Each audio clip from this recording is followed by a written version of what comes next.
পূর্বাঞ্চলে প্লট দুর্নীতি শেখ হাসিনা পুতুল সহ ১৬ জনের বিরুদ্ধে দুদকের মামলা।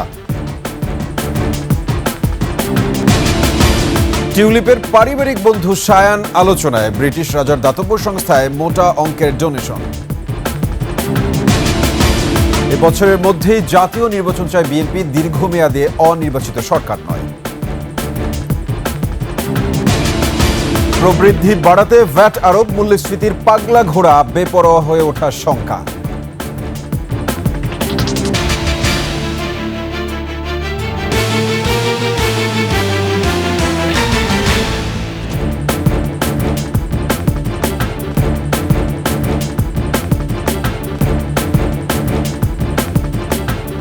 শুনছিলেন সংবাদ শিরোনাম, আমন্ত্রণ ২১ সংবাদের সাথে আছি আমি সাব্বির আহমেদ। দর্শক, ২১ টেলিভিশনের সংবাদ একই সাথে সরাসরি দেখতে পাবেন আমাদের ফেসবুক পেজ www.facebook.com/2124 অনলাইনে।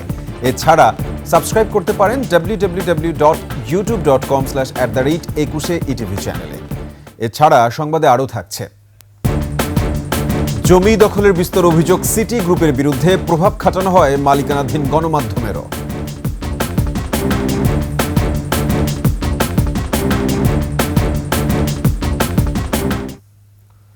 পূর্বাঞ্চল নিউটাউন প্রকল্পে সরকারি প্লট বেআইনিভাবে নিজেদের নামে করে নেয়ার অভিযোগে আওয়ামী লীগের সভাপতি ও সাবেক প্রধানমন্ত্রী শেখ হাসিনা এবং মেয়ে সাইমা ওয়াজেদ পুতুল সহ ১৬ জনের বিরুদ্ধে মামলা করেছে দুর্নীতি দমন কমিশন দুদক। এছাড়া এই অনিয়মের সহযোগিতার অভিযোগে আরও ১৪ জনকে আসামি করা হয়েছে মামলায়। রোববার দুদক সমন্বিত কার্যালয়ে ঢাকা ১-এ মামলাটি করা হয়। বিস্তারিত জানাচ্ছেন দীপু শিকদার। ক্ষমতাচ্যুত আওয়ামী লীগ সরকারের আমলে পূর্বাঞ্চল নিউটাউন প্রকল্পের ২৭ নম্বর সেক্টরের কূটনীতিক জোনের ২০৩ নম্বর সড়কের আশপাশের এলাকায় শেখ হাসিনা, তার ছেলে সজীব ওয়াজেদ জয়, মেয়ে সাইমা ওয়াজেদ পুতুল, ছোট বোন শেখ রেহানা এবং তার ছেলে মেয়ে রাদওয়ান মুজিব সিদ্দিকী ও আজমিনা সিদ্দিকীর নামে ১০ কাঠা করে ৬টি প্লটে ৬০ কাঠা জমি বরাদ্দ দেয় রাজধানী উন্নয়ন কর্তৃপক্ষ রাজুক। ২০২২ সালের আগস্ট থেকে অক্টোবরের মধ্যে বরাদ্দপত্র দেয়া হয়। ওই বছরেই রেজিস্ট্রি সম্পন্ন হয়। শেখ হাসিনা ও তার পরিবারের ৫ সদস্যের নামে পূর্বাঞ্চলে প্লট বরাদ্দে অনিয়ম নিয়ে সংবাদ মাধ্যমে আসা অভিযোগ তদন্তে ৩ সদস্যের কমিটি গঠন করে দেয় হাইকোর্ট। দুদকের অনুসন্ধান শুরু হয় গত ডিসেম্বরে, আর অনুসন্ধান শেষে মামলা অনুমোদনের পর রোববার এ নিয়ে মামলা দায়ের হলো। এজাহারে পুতুল ১ নম্বর আসামি আর শেখ হাসিনাকে ২ নম্বর আসামি করা হয়েছে। তবে শেখ হাসিনা পরিবারের অন্য ৪ সদস্যকে আসামি করা হয়নি এই মামলায়। পরস্পর যোগসাজশে পূর্বাঞ্চল আবাসন প্রকল্পের অভিযোগ সংশ্লিষ্ট জনাব সাইমা ওয়াজেদ প্লটের বাস্তব দখল সহ রেজিস্ট্রেশন মূলে প্লট গ্রহণ করার অপরাধে মামলা রুজু করা হয়েছে। শেখ হাসিনা সাবেক প্রধানমন্ত্রী সহ জাতীয় গৃহায়ণ কর্তৃপক্ষ এবং রাজুকের সংশ্লিষ্ট কর্মকর্তা সহ মোট ১৬ জনের বিরুদ্ধে আলোচ্য মামলাটি রুজু করা হয়েছে।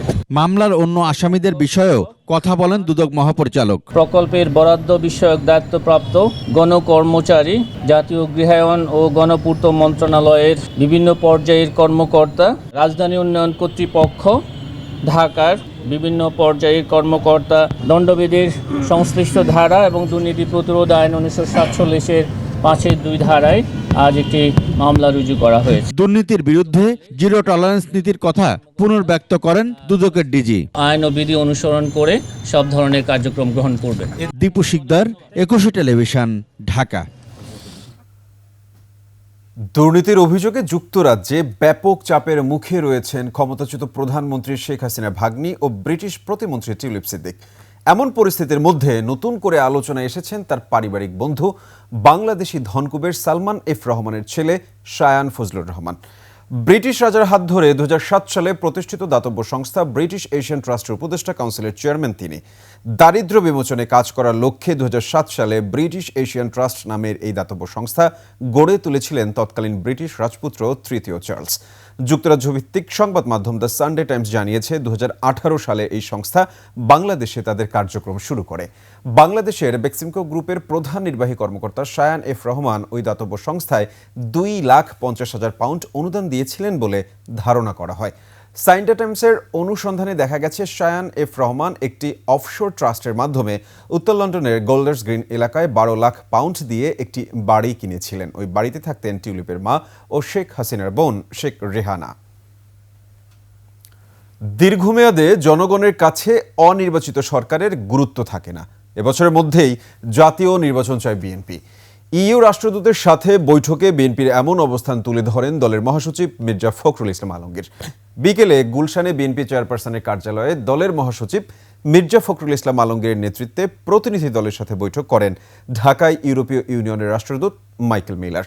ঘণ্টাব্যাপী বৈঠক শেষে বিএনপির স্থায়ী কমিটির সদস্য আমির খসরু মাহমুদ চৌধুরী জানান, আগামী নির্বাচন, অর্থনীতি ও সংস্কারের রোডম্যাপ নিয়ে আলোচনা হয়েছে।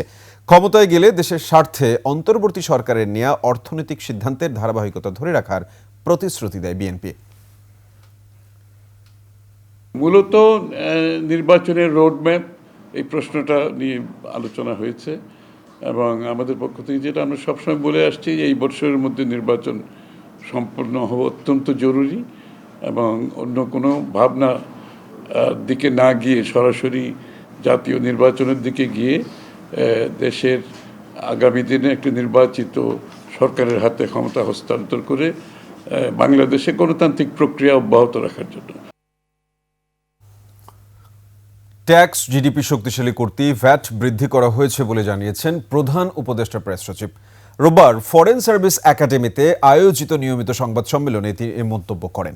সরকারের পক্ষ থেকে এ সময় তিনি আরও বলেন, বিভিন্ন পণ্য ও সেবায় ভ্যাট বাড়লেও সাধারণ মানুষের উপর খুব বেশি প্রভাব পড়বে না। বিস্তারিত সিরাত আল মুস্তাকিমের রিপোর্টে।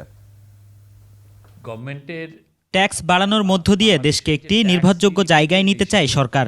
দেশের ভঙ্গুর অর্থনীতি ব্যবস্থাকে স্থিতিশীল করতে সরকারের এমন উদ্যোগ।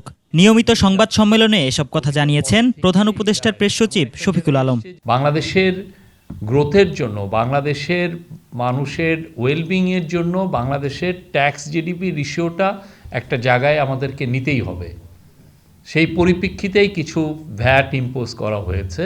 আইএমএফের শর্ত পূরণে সরকারের এমন উদ্যোগ কিনা সাংবাদিকদের এমন প্রশ্নের জবাবে তিনি বলেন, বিষয়টি আসলে তা নয়। গেল 5 মাসে রাজস্ব আদায়ে 42,000 কোটি টাকার যে ঘাটতি, তা পূরণে এটি অন্যতম একটি পদক্ষেপ। বাংলাদেশের ফিনান্সিয়াল হেলথের ক্ষেত্রে আপনি যেটা হয় যে আপনি যত ভালো রেভিনিউ থাকবে তত আপনার বেটার আপনার এক্সচেঞ্জ মার্কেটটা ততটাই স্ট্যাবল হবে। আর এক্সচেঞ্জ মার্কেট স্ট্যাবল থাকা মানে হচ্ছে জিনিসপত্রের দামটা স্ট্যাবল থাকা। এ সময় তিনি বলেন, বিভিন্ন অপ্রয়োজনীয় প্রকল্পের নামে আওয়ামী লীগ জনগণের টাকা অপচয় এবং লুটপাট করেছে। এ কারণে এই সরকার বিভিন্ন খরচ কমানোর দিকে নজর দিচ্ছে। অবশ্যই আমরা বলছি না যে কিছু ইম্প্যাক্ট হবে না, বাট আমরা মনে করছি সেটা খুবই মিনিমাম হবে। সিরাত আল মুস্তাকিম, 21 টেলিভিশন, ঢাকা।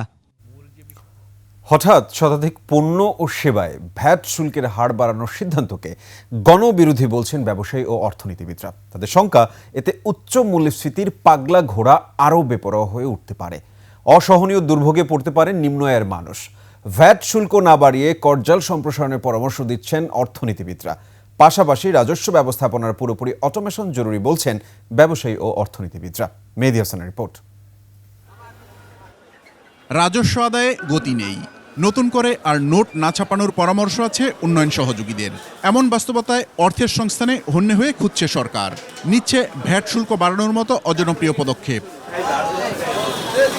বিদেশি আঙ্গুর, আনার, আপেল বা কমলার মতো ফলগুলো কয়েক বছর আগেও সাধারণ মানুষের ক্রয়সীমার মধ্যেই ছিল, কিন্তু ডলারের বিপরীতে টাকার দরপতনের পাশাপাশি দফায় দফায় কর বৃদ্ধিতে এসব এখন শুধুই উচ্চবিত্তের পণ্য। পার কার্টনে আপনার 3 থেকে 400 টাকা বেশি দিয়ে কিনতে হইতেছে। তো এটাতে দাঁড়ায় প্রতি কেজিতে, ফলের কেজিতে প্রায় আপনার 40 থেকে 50 টাকা আমরা কেজিতে বেশি করে বিক্রি করতে হয় আর কি। গত 2-3 দিন আগে ছিল সবুজ আপেল 300 টাকা, আজকে বিক্রি করি 320 টাকা, 330 টাকা, এরকম চলতে আছে। বেদানা 600, 620। এদিকে রেস্তোরাঁর খাবারেও ভ্যাট 5% থেকে বাড়িয়ে 15% করা হয়েছে। এতে খাবারের দাম শিগগিরই বাড়বে বলছেন রেস্তোরাঁ মালিকরা।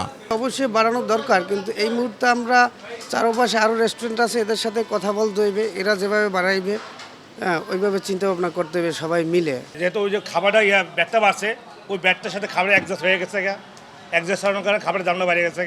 একইভাবে মোবাইল ফোনের সেবা, ব্রডব্যান্ড ইন্টারনেট, এলপি গ্যাস সহ শতাধিক পণ্যের শুল্ক কর বাড়িয়েছে সরকার, যাতে বাড়তি আদায় হবে 12,000 কোটি টাকা। ব্যবসায়ীরা বলছেন এসব শুল্ক কর প্রাথমিকভাবে তাদের দিতে হলেও শেষ পর্যন্ত তা ভোক্তাদের পকেট থেকেই যাবে। যদি গ্যাসের মূল্য 2.5 গুণ বৃদ্ধি পায় অথবা আমাদের উপরে যদি 5% জায়গায় 15% ব্যাট ডাইরেক্টলি ইম্পোজ করা হয়, তাহলে 10% প্রোডাক্টের দাম গ্যাস বৃদ্ধি মিলায় প্রত্যেকটা প্রোডাক্টের দাম 20 থেকে 25% বৃদ্ধি করা ছাড়া আমাদের পক্ষে টিকে থাকা কোনোভাবেই সম্ভব নয়। অর্থনীতিবিদরা বলছেন আইএমএফ এর চাপে করের হার বৃদ্ধি করে আদায় বাড়ানোর সহজ পথে হেঁটেছে সরকার, যাতে চাপে পড়বে সাধারণ মানুষ। আইএমএফ এর যে একটা চাপ আছে, সেই চাপটা আর বোধহয় বাইপাস করার কোনো অপশন খুঁজে পাচ্ছে না। সুতরাং এই কারণে কিন্তু এই মাঝপথে এসে একটা জনবিরোধী বলবো আমি একটা সিদ্ধান্ত নিতে হচ্ছে। করজাল সম্প্রসারণ, বড় প্রতিষ্ঠানগুলোর কর ফাঁকি রোধ এবং অটোমেশনের মতো পদক্ষেপ নিলে হার না বাড়িয়েও বাড়তি রাজস্ব আদায় সম্ভব বলছেন এই অর্থনীতিবিদ। করের নেটটা বাড়াতে হবে, পাশাপাশি এই যে কর ফাঁকি দেওয়ার যে একটা সংস্কৃতি আছে, আপনি এনবিআর এর সাথে কথা বলে দেখবেন অনেক বড় বড় প্রতিষ্ঠান আছে যেগুলোতে এই ট্যাক্স ফাঁকির ফাইল ঝুলছে। এবং আরেকটা হলো যে কর অব্যাহতি দেওয়ার যে একটা সংস্কৃতি। সরকারের আয় বাড়ানোর পাশাপাশি ব্যয় সংকোচনেরও পরামর্শ দিচ্ছেন অর্থনীতিবিদরা। ড্রাস্টিক্যালি কমানো উচিত সরকারি ব্যয়। মেহেদী হাসান, 21 টেলিভিশন, ঢাকা। দিচ্ছি সংবাদ বিরতি। যখন ফিরছি তখন অন্যান্য সংবাদের সঙ্গে আরও যা থাকছে। লিটন তানজিদের সেঞ্চুরিতে বিপিএল এর রেকর্ড ব্যবধানে জয় ঢাকার।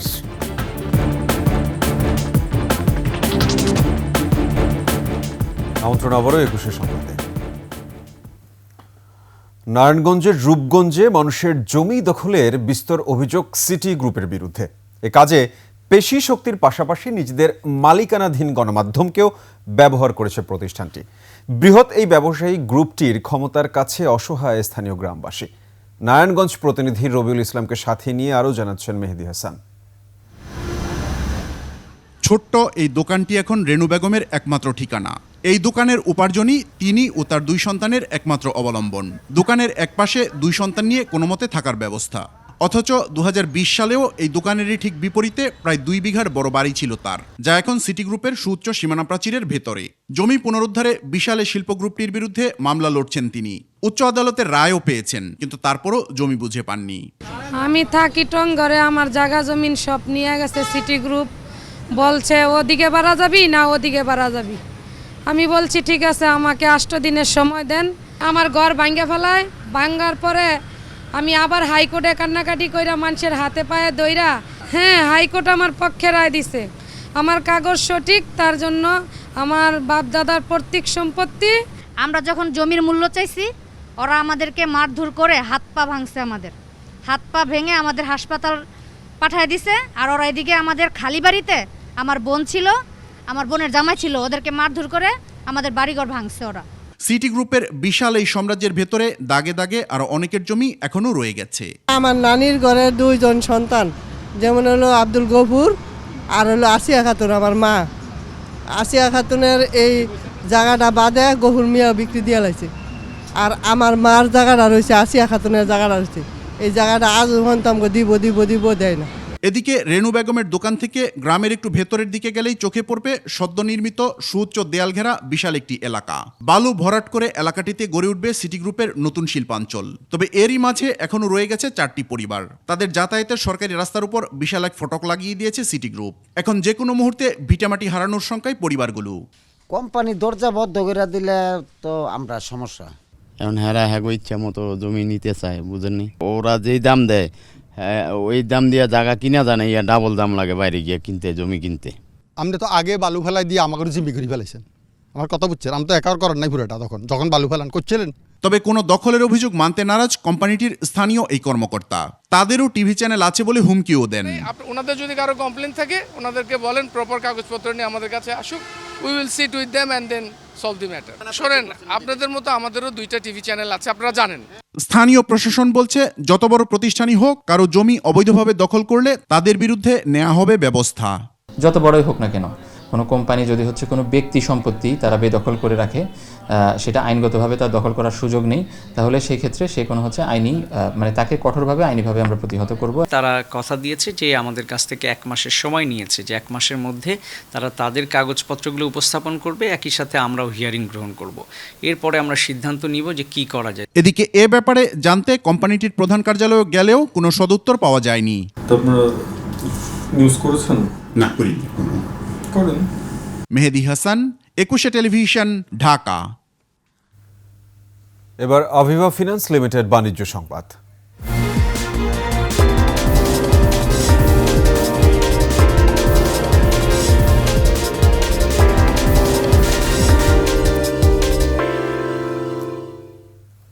জানুয়ারি আরোপিত অতিরিক্ত শুল্ক এবং ডিউটি বৃদ্ধির ফলে ব্যবসায় নেতিবাচক প্রভাব নিয়ে উদ্বেগ প্রকাশ করেছেন দেশের সব বেভারেজ কোম্পানির ঊর্ধ্বতন কর্মকর্তারা।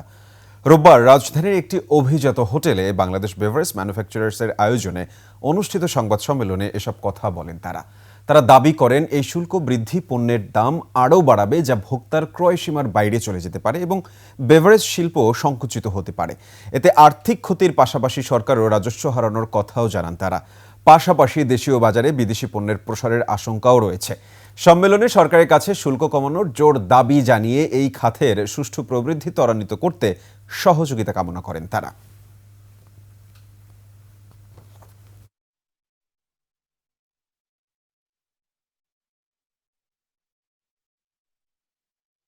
এর সাথে শেষ করছে 21 সংবাদ। যাবার আগে সংবাদ শিরোনামগুলো আরও একবার। পূর্বাচলে প্লট দুর্নীতির শেখ হাসিনা পুতুল সহ 16 জনের বিরুদ্ধে দুদকের মামলা। টিউলিপের পারিবারিক বন্ধু সায়ান আলোচনায় ব্রিটিশ রাজার দাতব্য সংস্থায় মোটা অঙ্কের ডোনেশন। এ বছরের মধ্যেই জাতীয় নির্বাচন চায় বিএনপি, দীর্ঘমেয়াদে অনির্বাচিত সরকার নয়। প্রবৃদ্ধি বাড়াতে ভ্যাট আরোপ, মূল্যস্ফীতির পাগলা ঘোড়া বেপরোয়া হয়ে ওঠার শঙ্কা।